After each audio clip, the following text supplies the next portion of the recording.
Good morning to you. Welcome into First Take. A little change up this morning. Stephen A. and Molly Karam are both off. I'm Prim Saripapat. Skip Bayless never misses a day. And today we have Shannon Sharpe, three-time Super Bowl champion and a graduate of Savannah State University. Nowhere here. With a degree in criminal justice. Criminal justice. It might be criminal what's about to happen to you, but that's okay. Better shake on it. Welcome back. It's been too long. For the life of me, I cannot understand. I beat you down every time. Somehow you keep inviting me back. Yeah. It's kind of like when my brother used to beat me down. I was the little brother, and I would still go back for more. But hey, you invited me back. I'm going to do right by you. I'm going to punish you. I will let you live with your delusions. I want you back because Stephen A. got the day off, and I needed a day off, too, so I'm getting an effective day off just sitting here against you. Prim, they told me the show was scheduled for 2 hours. I'm going to end it in the first 30. This isn't really a boxing match, though. We actually have some time to fill. Okay. Well, if it gets to that point, I will admit I'm in trouble if it gets to that point. Yes. Well, let's begin. Although I'm sneaky. He is a little sneaky, though. Nice suit. I like the colors. All right, so let's begin, and let's start in the NFL and talk about the Eagles' quarterback situation. Their QBs, Sam Bradford and rookie Carson Wentz, have yet to speak to each other, according to Wentz. But they're about to because Bradford, who's made it pretty clear about how he feels regarding the team's decision to draft Wentz with a second overall pick, is set to return for organized team activities tomorrow. So, gentlemen, whose side are you on? Are you on Bradford's side or are you on Wentz's side? Skip? Shannon Sharpe, the more I watch this unfold, the more I am so much on Sam Bradford's side here. And the more I find it stunning and frankly offensive that so many of my media compatriots and so many ex-athletes have leaped to defending the Philadelphia Eagles, who so clearly and obviously and outrageously flim-flammed Sam Bradford.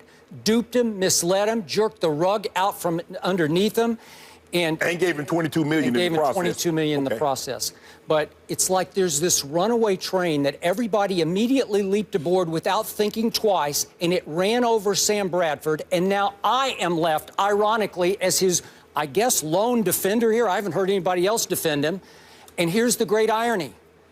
I don't even like Sam Bradford. I'm a University of Oklahoma fan, and I never loved him when he played quarterback for me because he was always such a straw man in the pocket. I never thought he could stay healthy. I said that the St. Louis Rams are making a huge mistake to draft him #1 overall and give him $50 million guaranteed dollars before he ever played an NFL snap. In fact, it got so bad that at points over the last couple of years, I have referred to him sitting in this chair as Sam Badford. That's how bad it has been. So just for the record. But the Eagles, let's just sit back and look at this. They led him to believe he would be the unquestioned starter for them, at least for next year. They brought in Chase Daniel to be the unquestioned backup to Sam Bradford. I'm not going to say Badford. And they gave him the chance, at least with a 2-year deal, to show them that going forward, he could get more comfortable in their offense, as he yet again has to change offenses, than he was in Chip Kelly's. He had a chance to get traded to Chip Kelly and didn't want it because he did not like Chip Kelly's offense. So I'm going to defend him here because that was the deal on the table. The spirit of the deal is you will be our starter next year and have a chance to, as you enter your prime at age 28, to be our starter going forward in the new regime. He wanted to shop himself and find a better starting job if when we're out there. And I think Denver would have been a better option for him pre-Mark Sanchez. Yeah, if for we him, go back. not for the Broncos. Okay. Well, I don't know about that. Would you think Sam Bradford's better than Mark Sanchez right now? No. I think he would be a better option. Sanchez is more athletic, and that's what you need in Gary's system. Yeah, but this guy can be deadly accurate when he gets in rhythm, as we saw in those 3 late games of last year. But you just told me really good. But you just told me he folds like a lawn chair in the pocket. But he has shown me in flashes he can be pretty good as an NFL starting quarterback. So what happens? He inks the deal, and all of a sudden the Eagles, who seem to have no plan here, suddenly realized they had the ammo to trade from 8 up to 2 in the first round. They didn't even know whether they could get Goff or Wentz or Goff, but they did it, taking finally Carson Wentz, and they bet the ranch on Carson Wentz. It is now game over and game rigged for Sam Bradford. He's got no chance to win the starting job going forward, and yet everybody says, oh, come on, take your money and compete. Compete for what job? Quote, unquote, compete for what? It's over. It is Carson Wentz's team because they invested way too much draft ammo and money in this kid. He's just a placeholder now as Sam Bradford, and it offends me because it's so late in the game that a highly respected agent in Tom Condon, wouldn't you agree with that? Absolutely. One of the most, right? One of the best agents, regardless Correct. of sports. So he said, game's rigged, we want a shot. Well, it's too late in the game. It was too close to the draft. Every job is taken for the moment. So for right now, Sam Bradford is forced back to say the right things, helmet in hand, and quote-unquote compete for the job with this kid, and the clock is ticking on when this kid gets his first opportunity, and hope that some trade can be pulled off in camp when some starter goes down somewhere else or somebody, such as Mark Sanchez, shows that he can't handle the pressure of being a starting quarterback. Are you finished or are you done? I'm just getting started, but I'm going to let you speak for a moment. Sam Bradford had an opportunity. Sam Bradford and Tom Condon had an opportunity to go shop themselves. They did that. They came back when they saw there was nothing out there to their liking. Philly gave him a 2-year deal. In the process of this 2 No, years... you're talking about before he signed with Philly. Yes, yes. No, I think he thought Philly was his best option, but he had other options. As a 2-year deal, Philly basically told him, we are dating, but you do not get a key to the apartment, and you better not stop by unannounced. So what are they telling you, Skip? We're really that not into you. Understand that. Now think about this. Just, 4 years ago, the Los Angeles Rams had the second pick in the draft. They traded it. They said, you know, Sam Bradford's our guy. We're going to ride with Sam Bradford. Don't you think it's ironic?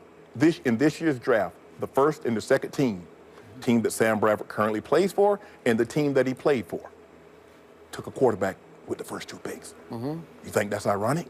Not really. Exactly.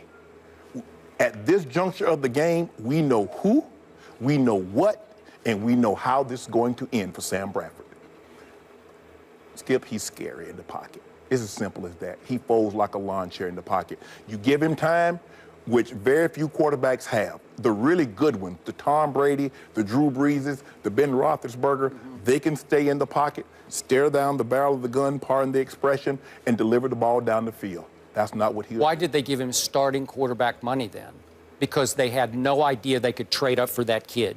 It doesn't matter. Skip, there are no guarantees in sports. You don't get to come in and dictate. You had your opportunity. You were the first pick in the draft.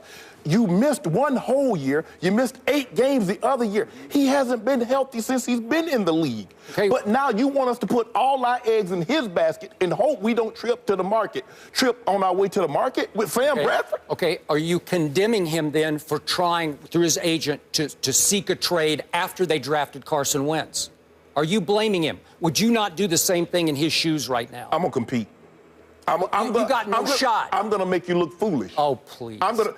They did that with Phillip Rivers. It wasn't until Drew Brees tore his labrum and they had a 10%, 20% chance of ever playing again that they finally made the decision to move to Phillip Rivers. Drew Brees kept Phillip Rivers on the bench for what, 2, 3 years? He did, but he was winning the job. Okay, win the job, Sam Bradford. Win the job, Sam Bradford. But Drew Brees you just said it, he tore his labrum, and that's the only way he lost the job back to Phillip Rivers. That's my point, Skip. If Sam Bradford is as good as you say he is, and as good as he thinks and Tom Condon thinks he is, shouldn't he beat Carson Wentz, a guy played at North Dakota State? No. Because they got to get him in the lineup. They put too much into him. Those Philly fans, you know how Philly fans are. They will be chanting for Wentz, Wentz, Wentz in game 2, game 3, and they're not a very good team. They're going to lose games. Not if he can play. If he's as good as you say he is, you said he should be appalled that they would move up in the draft and wager their future on Carson Wentz. It's not appalled. Just tell him that's what we're doing. Skip. Hold on, time out. Do you think Bill Belichick tells Tom Brady who he's going to draft? And you think they're going to afford... Tom Brady's won 4 rings. And that's my point, and they don't tell him. What are they going to do for Sam Bradford? Do you actually think the Eagles should tell Sam Bradford, who's never... I will bet you that Sam Bradford had 3 or 4 opportunities that were equal to Philly's, but because he had been in Philly for a couple of years, he said, I'll stay here with the new regime. I like these guys. It feels right to me. They brought in the unquestioned backup quarterback to me in Chase Daniel, who'll be no real threat to me next year, and I'll see if I like these guys. He wasn't sold on them either. Okay, so they're not sold on him, so we're not even. Okay, but he's 28. He's entering the prime of his career right now for the next 6 or 7 years. Well, let me tell you what he is. He's a 28-year-old, injury-prone, 7-9 quarterback. Nothing more, nothing less. There are a lot of those guys out there. We're not talking about those guys. We're talking about Sam Bradford. That's what he is. Okay. 7 years into his career, he is a 7-9, injury-prone quarterback. Are there more than 32 quarterbacks better than Sam Bradford? Well, Tom Condon was what? Didn't he wait for free agency? If he waited that long, they didn't sign him to an extension. If you waited that long, test the market. He tested the market and found out there was no suitors to his liking. Okay. He went back to Philly, take the $22 million, go compete. There's nothing else to talk about. All right, but he's stuck right now because they shot him. Okay, no, so they're not the Rams. stuck with the Rams were stuck with him for 5 years. Well, you know what I proposed? I proposed that Sam Bradford give his money back and go back out on the open market. You noticed that? That's what I He didn't do that. He didn't do that, did he? Okay. Well, I said. So now it's too late in the game. Everybody got their guy. RG3's in Cleveland. Sanchez is in Denver. I'm willing to bet if he gave the money back, Philly would release him. But he didn't want that. I proposed it. He wanted to pick and choose Tom Condon because, see, you know who Tom Condon's other client was, who just retired from Denver? Peyton Manning. So what he was going to try to do, he was going to try to strong arm. Guess what, Broncos? I know you lost Peyton. You know, I did you a solid now. I brought Peyton to you 4 years ago.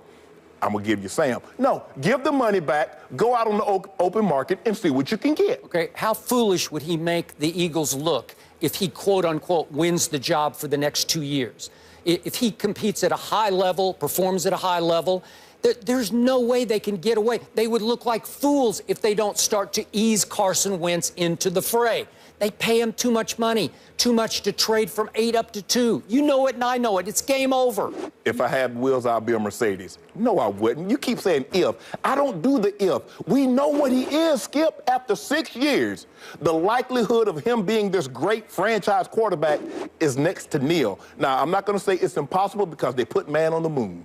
And that's what this is. For him to be an elite quarterback, a franchise quarterback, you say, you know what? If we get Sam Bradford, we can contend for a championship. You know that's past. Okay. That card is gone. The last 3 games of the year last year, he threw for 300 plus. Hold on. He can throw it. He can wing it. He can spin it. Skip, what about the previous 6 years? You want to take 3 games? He had flashes in St. Louis. He had flashes. He did. Haley's Comet. I saw Haley's Comet in 1986.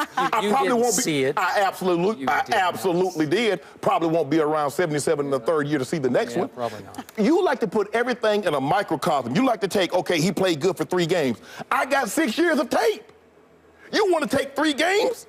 Okay, they signed it. I'm just saying somebody would have taken a chance because this league is desperate for Sam Bradford. It's desperate in other places. He could have said, he and his agent could have said, if you don't give me at least a 4-year deal with $40 million guaranteed, I'm walking. He didn't do that. You know why? Because there was nothing else out there. Skip, you know that. I don't know about what the Jets would have signed him if they're having trouble with Fitzpatrick. See, we keep getting into these scenarios. Let's deal with what we know. What we know. He was not offered a long-term deal from the Eagles or none of the other 32 teams. We know that. They gave him $22 million over the first 2 years, guaranteed. We know that. All these other scenarios that you want to come up with, we don't know if they ever existed. We know at 28, he's injury-prone. He's 7-9 at best. That's what we know. Okay. What I know is the other kid went to North Dakota State, and I know next to nothing about his NFL possibilities. I don't care if he played semi-pro and he went to Savannah State, my alma mater. But you know what the Eagles think? Say, you know what? Moving forward, we believe that guy gives us a better chance to win long term. That is correct. Which is why that guy will be in the starting lineup sooner than later next year. How many games will Sam Bradford start before he loses the job? I know he's going to miss at least 1 or 2 games for injury. We know that. I don't know that for a fact, but he has.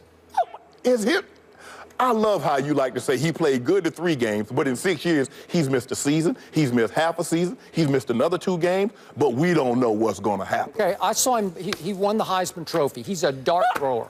Let's not talk about Heisman Trophy winners that didn't do very well in the NFL, okay? Okay. We're going to leave that alone, Skip.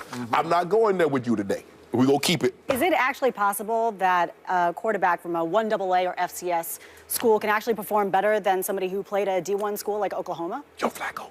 Okay.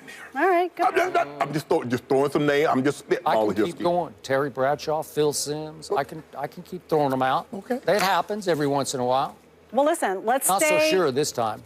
We'll see what happens, but let's continue talking about the NFC least. I mean, the NFC East. Oh, boy. So, well.